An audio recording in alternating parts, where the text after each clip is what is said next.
the planet Earth. Some call me nature. I am very passionate about the planet Earth. A living, breathing planet capable of sustaining whatever life forms we see fit to deposit on it. Spock, judging by the pollution content of the atmosphere, I believe we have arrived. It's the planet stupid. No. It's the planet stupid. Climate change denier J.D. Vance, who has attacked even the notion of doing anything to curb the fossil fuel industry or even offer alternatives to fossil fuels. His Ohio has reaped benefits from a climate law that he, J.D. Vance, continues to attack. What? Former President Donald Trump has called for clawing back unspent funds, including the included in the Inflation Reduction Act, that are directed as part of Biden's landmark climate bill at the state of Ohio. And Ohio has benefited enormously from these funds. But Trump has called for rescinding unspent funds included in this law, which includes tax credits and subsidies to incentivize companies to deploy, more clean energy projects. Vance has blasted the law also as a green new scam, he calls it. He highlights Vice President Kamala Harris's ties to the legislation, noting at a campaign event that she had cast the deciding vote for the so-called Inflation Reduction Act that sent a lot of our resources to China. By the way, of course, that's not true. The notion that most of the solar panels are made in China, et cetera. I don't know if he was called out on that last night. I heard him say it. I don't recall. So Vance, even as he is in the shadow of Donald Trump, debated Tim Walz last night. And Walz, of course, has praised the Inflation Reduction Act for critical investments to reduce costs for families as well as combating climate change. But Vance has been so critical while residents of his state, Ohio, including his hometown, Middletown, Ohio, have been big beneficiaries of this Inflation Reduction Act hatched by Joe Biden. Many local leaders and residents say they do not want to see the new investments, which are already starting to revitalize this local economy. They do not want to see them go away. Yet, if Trump wins and Vance at his side gets into power, they will go away. Since the bill's passage in the mid-2022 year, companies have announced more than $7 billion in clean energy investments in Ohio alone. Among the companies benefiting is the steel manufacturer Cleveland-Cliffs. Their facility is in Middletown. Again, that's his hometown. They were awarded a grant of up to $500 million from the Energy Department. Now, the grant is intended to help that company upgrade the steel mill so that it can use cleaner fuels like hydrogen or natural gas instead of coke that's derived from coal.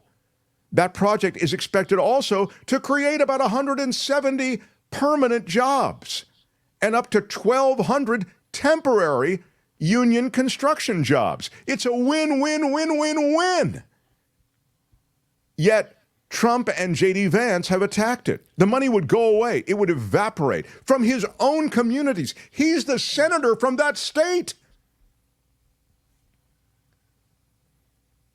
Local leaders and residents have praised the grant. They say it would help the town's economy along with improving air quality there.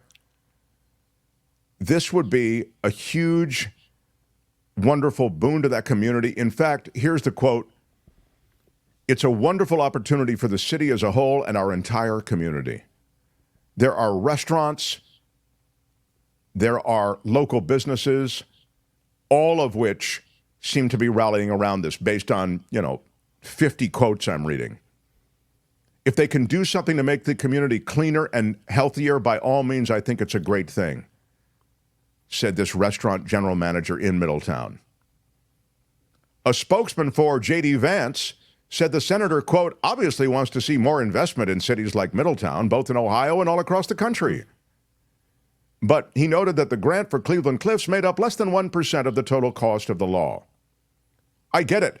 The law isn't directed completely at Ohio, but that's one sliver of the great difference it can make in elevating the community, offering additional jobs, and cleaning up the environment. You can serve all of these things while you take the victory lap on this. Say nothing, J.D. Vance. Yeah. But your boyfriend, Donald Trump, won't shut up about clawing back that money. Again, why? Not because he's evaluated policy. The guy knows nothing about policy. He has no desire to learn anything about policy. It's because it's got Joe Biden on it. But last night at the vice presidential debate, you would have thought J.D. Vance was a card-carrying environmentalist. He was so successful in reconstituting his image last night. Well, now to Joe Biden. Let me fry Joe Biden for a second. I'm an equal opportunity fryer on this show. Biden is about to sign a bill that will allow chip projects, I should say, to get around key environmental review. This legislation would weaken federal environmental reviews for certain semiconductor manufacturing projects. Now, Democrats are divided on this, but Biden signed a law that aimed to ramp up our production of semiconductors in the U.S. by offering a lot of subsidies and tax credits, and we talked about it. I mean, really, I'll give Biden credit. He's really helping fast-track a lot of the catching up that America has to do in the semiconductor business.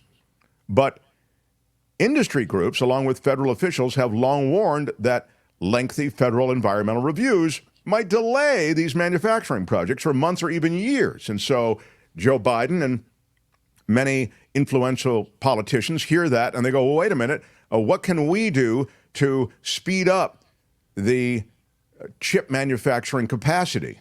Well, one of the things we can do is to weaken federal environmental reviews for certain semiconductor manufacturing projects that get subsidies.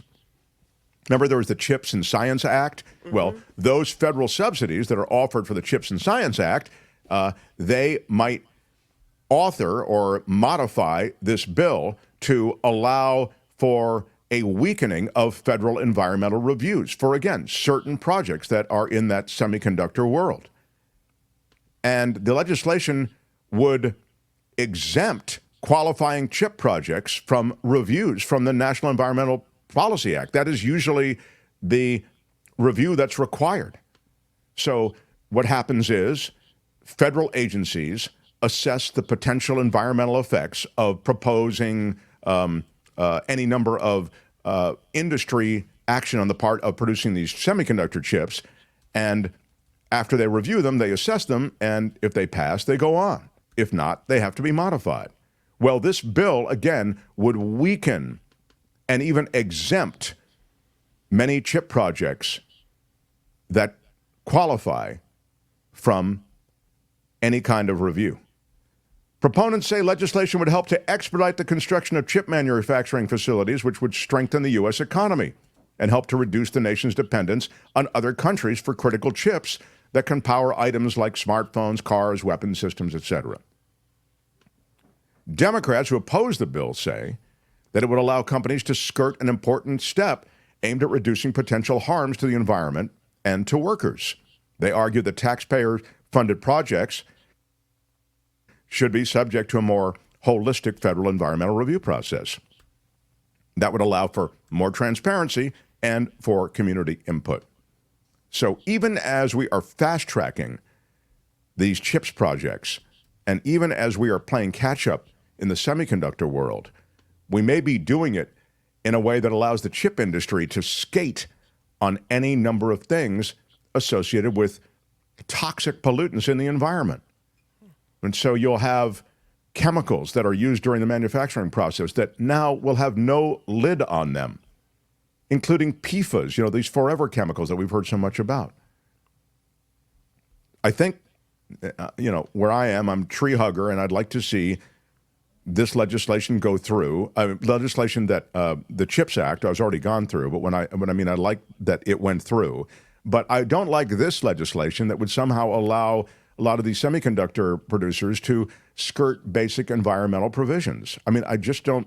It reminds me of what we did with fracking, where we're such a hurry to get energy out of the ground that we completely worked around any responsibility that frackers had to list even in some kind of transparent way the chemicals they were shooting into the ground. You know, fracking involves not water, but water that's filled with all of these chemicals.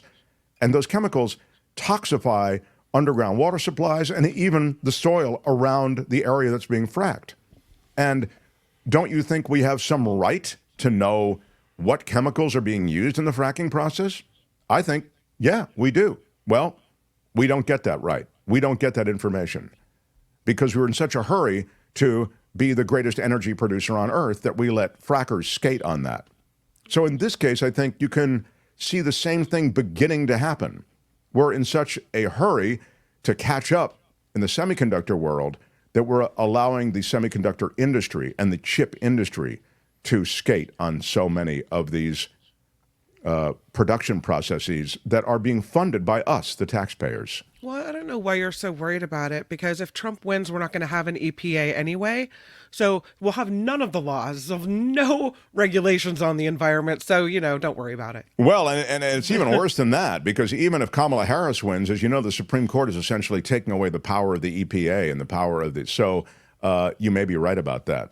So the odd marriage of J.D. Vance's objection to a project that is both green and also revitalizing parts of his state. And then, of course, the Biden reality, which is that he is desperate to help an industry.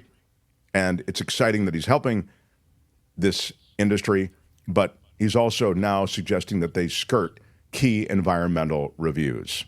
And with that, that's It's the Planet Stupid for today. More It's the Planet Stupid. No, it's the Planet Stupid. next time, only on The Mark Thompson Show. Hi, it's Mark, and I thought that was great. Hit the notification bell, you'll know whenever there's a new video being dropped, and please subscribe to our channel to help us save the universe.